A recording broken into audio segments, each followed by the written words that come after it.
আচ্ছা স্যার, আমরা কিবোর্ড শর্টকাটের মাধ্যমে কিভাবে আন্ডারলাইন করতে পারি? আচ্ছা, আমরা সর্বপ্রথম কিবোর্ড থেকে 3টা ইকুয়াল প্রেস করব। ইকুয়াল দেওয়ার পরে আমরা যদি এন্টার প্রেস করি তাহলে ডাবল আন্ডারলাইন হয়ে যায়।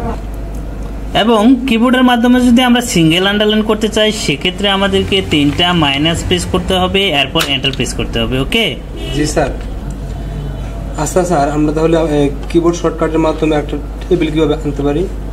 আচ্ছা, এক্ষেত্রে আমাদেরকে কিবোর্ড থেকে সর্বপ্রথম প্লাস প্রেস করতে হবে।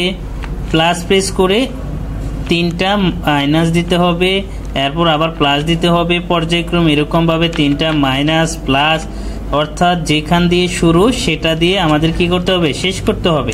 এরকমভাবে লাস্টে প্লাস দিয়ে যদি আমরা এন্টার প্রেস করি তাহলে আমাদের টেবিল ক্রিয়েট হয়ে যাবে। কেমন?